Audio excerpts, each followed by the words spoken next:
Hello friends, आज हम लोग बात करने जा रहे हैं कुछ जीएसटी नोटिफिकेशंस जो 31 जुलाई 2023 और 1 अगस्त 2023 को इशू किए गए थे। उसमें से फर्स्ट नोटिफिकेशन है notification number 31, biometric based Aadhaar authentication for GST registration, जो अब तक सिर्फ गुजरात में एप्लीकेबल था, जिसको अब पुडुचेरी में भी एप्लीकेबल किया गया है। Biometric based Aadhaar authentication for GST registration exactly क्या है, उसकी डिटेल्ड वीडियो की लिंक मैंने इसके डिस्क्रिप्शन बॉक्स में दी है। आप उसको चेक कर सकते हैं और समझ सकते हैं कि एग्जैक्टली इसका प्रोसेस क्या होगा, जो फ्यूचर में सारे स्टेट में धीरे धीरे एप्लीकेबल होने वाला है। सो आगे बढ़ने से पहले मैं सीए प्रतिभा वारिया आपके लिए जीएसटी और इनकम टैक्स के अपडेट रिलेटेड वीडियोस लेके आती हूँ। कुछ हेल्थ इश्यूज और कुछ अदर वर्क प्रेशर्स की वजह से मैं अभी की कुछ लास्ट 2 मंथ से वीडियोस बना नहीं पा रही थी, उसके लिए मैं आपसे माफ़ी चाहती हूँ। लेकिन अब फिर से you will get the regular update of GST and income tax.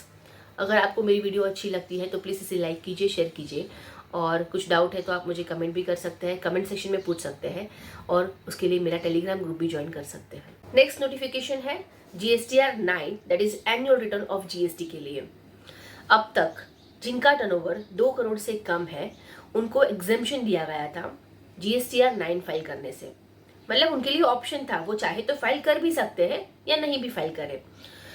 Same financial year 22-23 के लिए भी ये नोटिफिकेशन के द्वारा GSTR 9 फाइल करना एग्जेम्प्ट किया गया है जिनका टर्नओवर 2 करोड़ से कम है। नेक्स्ट नोटिफिकेशन है नोटिफिकेशन नंबर 33 कि सेंट्रल गवर्नमेंट ने अकाउंट एग्रीगेटर्स नोटिफाई किए हैं। अब अकाउंट एग्रीगेटर क्या होता है उसके पहले हम लोग देख लेते हैं जीएसटी एक्ट का सेक्शन 158A।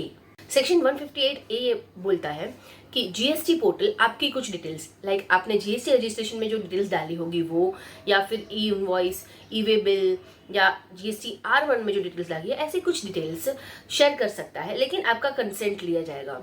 तो इसी सेक्शन के चलते हुए सेंट्रल गवर्नमेंट ने कुछ अकाउंट एग्रीगेटर नोटिफाई किए हैं, और ये अकाउंट एग्रीगेटर एक नॉन बैंकिंग फाइनेंशियल कंपनी है जिसके साथ जीएसटी पोर्टल कुछ डिटेल्स शेयर करेगा, जिसमें कंसेंट लिया जाएगा, जिसकी डिटेल्स शेयर हो रही है। अब ये अकाउंट एग्रीगेटर क्या होगा उसका डेफिनेशन भी नोटिफिकेशन में दे दिया है।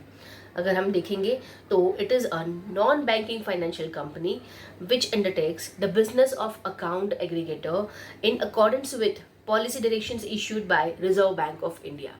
ई कॉमर्स ऑपरेटर के थ्रू जो लोग अपने गुड्स और सर्विसेज सप्लाई करते हैं, जैसे कि अमेजोन या फ्लिपकार्ट या ऐसी ही कोई पोर्टल जिससे वो अपने गुड्स और सर्विसेज सप्लाई करते हैं, उनको जीएसटी रजिस्ट्रेशन कंपलसरी था इररिस्पेक्टिव ऑफ द टर्नओवर। लेकिन अब जो लोग गुड्स सप्लाई करते हैं उनके लिए नोटिफिकेशन आया है, जो लोग अपने गुड्स ई कॉमर्स ऑपरेटर के थ्रू सप्लाई करते हैं उनके लिए नोटिफिकेशन नंबर 34 बताता है कि आपको जीएसटी रजिस्ट्रेशन लेना कंपलसरी नहीं है अगर आप जीएसटी रजिस्ट्रेशन के लिए लायबल या एलिजिबल नहीं है। मतलब अगर आपका टर्नओवर 20 लाख से कम है तो आपको जीएसटी रजिस्ट्रेशन कंपलसरी नहीं है, इवन दो आप अपने गुड्स ई कॉमर्स ऑपरेटर के थ्रू सेल कर रहे हैं। लेकिन इसमें कुछ कंडीशंस है। सबसे पहला कंडीशन है कि आप सिर्फ गुड्स सप्लाई करने चाहिए थ्रू ई कॉमर्स ऑपरेटर। अगर आप सर्विसेज भी सप्लाई करते हैं तो आपको जीएसटी रजिस्ट्रेशन कंपलसरी है irrespective of your turnover. Then next is आप इंटर स्टेट सप्लाई नहीं कर सकते। ई कॉमर्स ऑपरेटर के थ्रू, मतलब अमेजोन, फ्लिपकार्ट या ऐसे कोई पोर्टल के थ्रू अगर आप गुड्स बेचते हैं तो आपको विद इन द स्टेट, मतलब जिस स्टेट में आपने ये सेल करना है उसी स्टेट में करेंगे, किसी और स्टेट में नहीं करेंगे। और नंबर 3, आपके पास पैन कार्ड होना ज़रूरी है। तो आपको पैन, फिर आप जो स्टेट में सप्लाई करना चाहते हैं उस स्टेट का नाम, आपका प्लेस ऑफ बिजनेस डिक्लेयर करना पड़ेगा, एंड देन आपको जीएसटी पोर्टल से एक एनरोलमेंट नंबर मिलेगा। सिर्फ एक ही स्टेट के लिए एक ही एनरोलमेंट नंबर मिलेगा, आप किसी और स्टेट के लिए सप्लाई नहीं कर सकते। तो आपको ये डिसाइड करना पड़ेगा कि आप कौन से स्टेट में सप्लाई करने वाले हैं, और अगर आप फ्यूचर में जीएसटी नंबर लेते हैं तो ये एनरोलमेंट नंबर इनवैलिड हो जाएगा। नेक्स्ट नोटिफिकेशन है नोटिफिकेशन नंबर 35।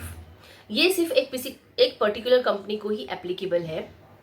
इसका नाम है BSH household appliances manufacturing private limited.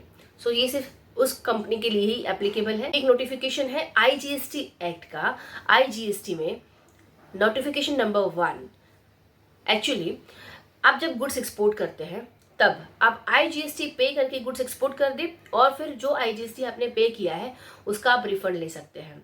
तो इसका एक अलग सेक्शन है जिसमें सारे गुड्स नोटिफाई किए हैं और इंक्लूड किए हुए हैं। लेकिन ये नोटिफिकेशन के थ्रू कुछ गुड्स को एक्सक्लूड किया गया है इस लिस्ट में से। उसका मतलब है इन गुड्स को आप without payment of tax export कर सकते हैं, आपको इसके लिए टैक्स पे नहीं करना है। ऐसे गुड्स है पान मसाला, गुटखा, टबैको प्रोडक्ट्स और कुछ ऑयल्स हैं जिनको एक्सक्लूड किया